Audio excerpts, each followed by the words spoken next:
साध संगत जी, प्यार के साथ बोलना जी। धन निरंकार जी। साध संगत जी, जीवन थोड़ा है, मृत्यु कब आएगी निश्चित नहीं है, अतः गंभीरता से गुरु सेवा में लग जाओ। हर रोज आध्यात्मिक दैनिक लिखो, उसमें अपनी प्रगति और निष्फलता की सच्ची नोट लिखो और हर महीने अपने गुरु के पास भेजो। सत्संगत जी, अपने गुरु से ऐसी शिकायत नहीं करना कि आपके अधिक काम के कारण साधना के लिए समय नहीं बचता। नींद के तथा गपशप लगाने के समय में कटौती करो और कम खाओ, तो आपको साधना के लिए काफ़ी समय मिलेगा। सत्संगत जी, आचार्य की सेवा ही सर्वोच्च साधना है। सत्संगत जी, पवित्र शास्त्रों का गूढ़ रहस्य और प्राचीन सिद्धांतों का अर्थ केवल पुस्तकें पढ़ने से या पंडित्यपूर्ण भाषण करने से सुनने से समझ में नहीं आता। जो भाग्यशाली शिष्य आजीवन गुरु के साथ रहकर उनकी सेवा करते हैं और गुरु के प्रति उदार तथा भक्ति भाव रखते हैं, उनको तत्वासी ब्रह्मासी सर्व खलविदम ब्रह्म आदि उपनिषदों के कथन अच्छी तरह समझ आते हैं और उनके अर्थ का साक्षात्कार होता है। गुरु कृपा आत्मा का अंतर्दर्शन कराती है। अनेक बार की विनती और कठिन कसौटी के बाद ही सद्गुरु अपने विश्वसनीय शिष्य को उपनिषद की रहस्य विधा प्रदान करते हैं। सत्संगत जी, उपनिषद की परंपरा के मुताबिक आचार्य ब्रह्मविद्या का रहस्य अपने योग्य पुत्र अथवा 2 विश्वसनीय शिष्यों को ही दे सकते हैं और किसी को भी नहीं, फिर वह चाहे कोई भी हो और चारों ओर से पानी से आवर्त वैभव से समृद्धि सारी पृथ्वी गुरु को देने के लिए तैयार हो।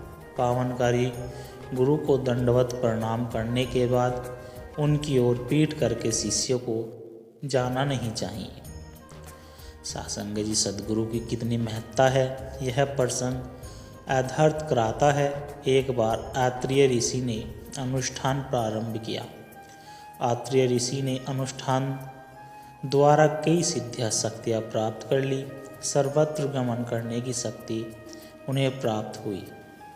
अपनी इच्छा अनुसार वे कहीं भी जा सकते थे। एक बार वह घूमते हुए इंद्रलोक पहुँचे।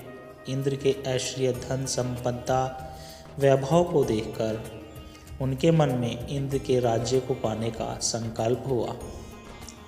आत्रेय ऋषि अपने आश्रम पहुँचे और अपनी तपस्या के प्रभाव से त्वष्टा विश्वकर्मा के पुत्र को बुलाकर कहा कि महामन, मैं इंद्र तत्व प्राप्त करना चाहता हूँ। शीघ्र ही यह इंद्र पद के उपयुक्त व्यवस्था कर दीजिए।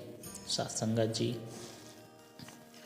विश्वकर्मा पुत्र तत्वष्टा ने उनके कहे अनुसार वहाँ इंद्रलोक के समान इंद्रपुर नामक नगर का निर्माण कर दिया।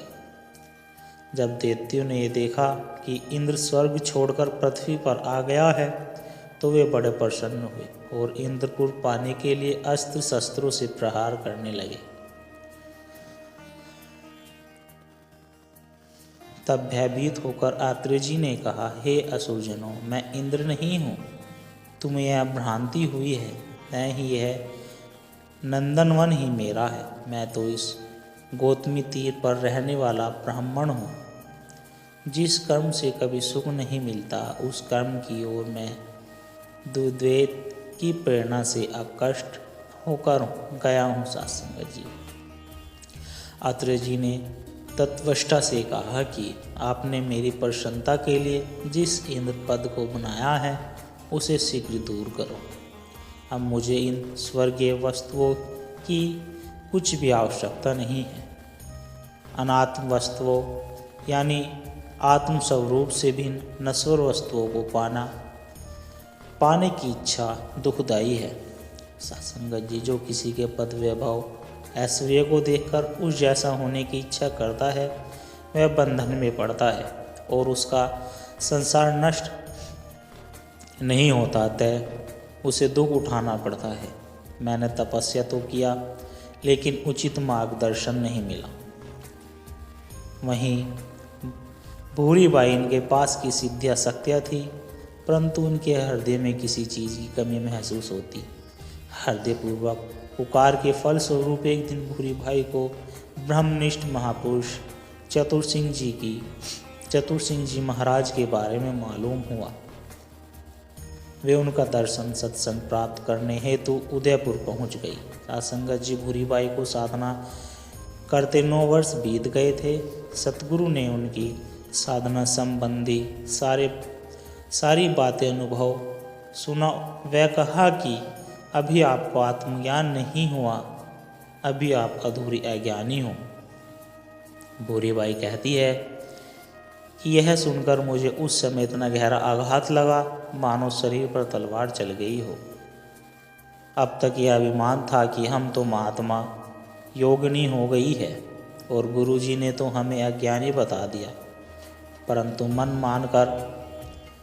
मन मारकर भूरीबाई बैठी रही और सोचने लगी कि मेरी 9 वर्ष की साधना तपस्या धूल हो गई। सदगुरु चतुर सिंह जी ने संत ज्ञानेश्वर जी की टीका दी, जिसे पढ़ने पर भूरीबाई को स्वयं अनुभव होने लगा कि वास्तव में अब तक मैं अज्ञान में ही थी।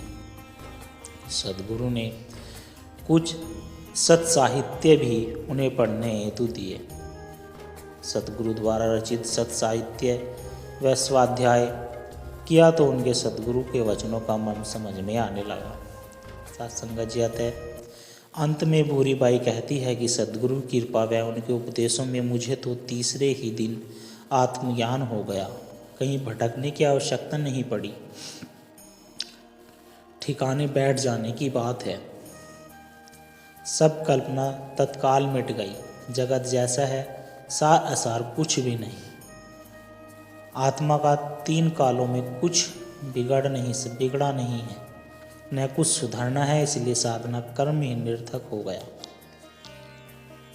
अपार शांति अनुभव में आ गई। आंखें खुलते देर थोड़ी ही लगती। अब तक साधना पर बल और हठ योग पर अभिमान था, जो पल भर में सतगुरु के मिलने मात्र से वह दूर हो गया। सतगुरु द्वारा ज्ञान योग का महत्व समझ में आते ही मेरा समस्त अज्ञान टूट गया और आत्मज्ञान हो गया। सत्संगत जी प्यार से कहना, धन निरंकार जी।